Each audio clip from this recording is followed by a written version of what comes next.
Hi, here's a quick video on how to create a meeting registration using our VCCS Zoom account. The first thing you're going to do is you're going to go to your main Zoom page, which you see here, and you're going to go ahead and click on Schedule a Meeting. Once the meeting scheduling has opened, you're going to give it the topic, a title, and then you're also going to want to put a description in. What is the meeting about? You're going to pick the day and time in which your meeting is going to occur, and then you're going to pick the duration.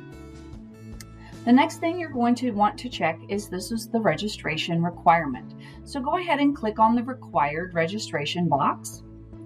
You can leave the passcode or you may choose to delete it. You're going to leave it as generate automatically, however, and of course you're always going to want to use a waiting room. The next thing you're going to want to do is scroll down. If you have anyone you want to co-host or be your alternative host, please enter their username there.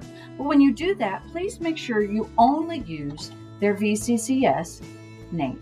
So as you can see here, if you begin typing, the names automatically will come up, and then you can choose. Again, you're going to want to make sure and use only the VCCS email. And then you're going to click Save. So that's the first step. So you're going to create the meeting. Now here's the fun part about adding registration. So now you're going to scroll down to the bottom, and here you see several tabs. The first 3 tabs are what you're going to use for that registration. So you're going to click on the first one, which is registration, and go over to Edit. Once this window opens, you're going to decide whether or not you want to automatically approve, which is going to be the general one. You can also choose to check the box for send an email to host when someone registers. However, if you are the person making the meeting, that means every time someone would register, you will get an email, which could overload your email box. So the other options at the bottom, you're going to want to choose close registration after event date, and you're going to want to uncheck social share button on the registration page. The next area are the questions. So these are the questions that are going to be answered when your participant is completing this registration form. First name and email is required, so you don't need to ask that. The next part is last name, as you see here, and it is going to be required. The rest of these you can choose to add in if you would like, or you can click on custom questions. I'm going to go ahead and click on custom question, and then I'm going to click on new question. So for this, you have the ability to allow a short answer. So I could choose to have, and then click create. So then they could type in their own. And then I might also want to have a multiple choice. So, and then you could put the choices, etc., etc. And I could add another answer, and then I would click create. So once I've gotten to this point, I would choose Save All.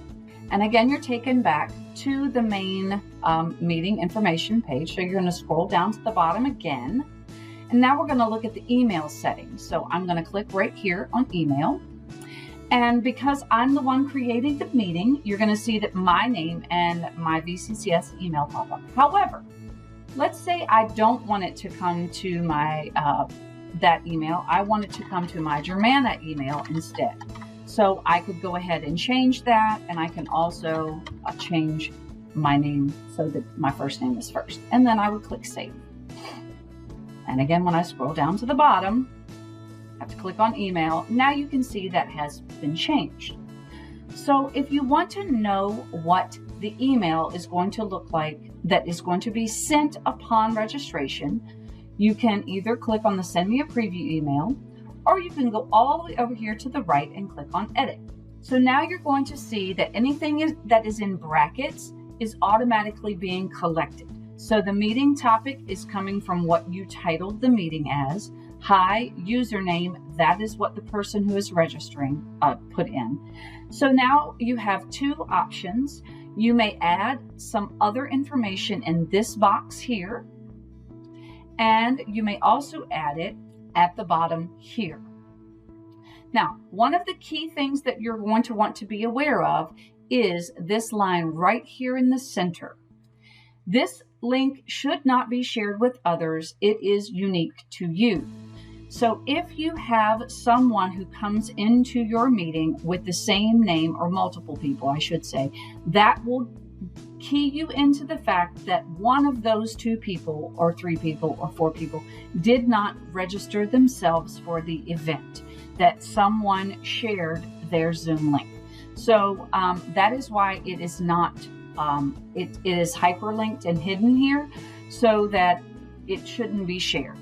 So when you're sending out your information, you may want to make that part of it and let them know at the beginning that each Zoom registration link is unique and that it should not be shared. And notice here it says, please submit any questions to @Germana, which is what I typed in. Now, when I'm done with this, if I've made any changes, I can click on Save. So now I've gone over the registration and the email settings. And the last thing that registration, and this is the optional piece, is branding. So if you want to add a branding to your invitations, then you can use the following dimensions to add a banner. And notice that it needs to be a GIF, a JPEG, and the size. And you can also add a logo. So if I click on Upload, I'm going to have to find the logo that I want to add and click Open.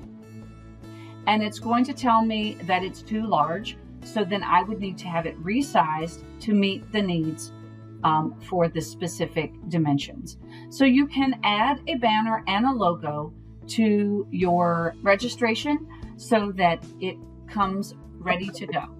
Once you've done all of that, you may go back up here into the middle, and this is the link that you're going to want to post publicly or send in an email so that people can register for your Zoom event.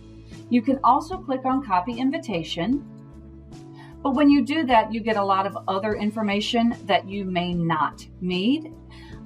So you can just highlight these last 2 parts and copy that. If you right click, you can choose Copy, and then put that either public facing or in an email. Once you've finished all of that, the last piece of once people have received your registration link, you can receive reports. So to receive a report, you're going to go over to the report option, and it's the second option which says View Registration Reports, and you're going to click here. Now what you're going to want to do is, for this registration report, you're going to want to look in advance. So you are going to have to change the date and then click Search.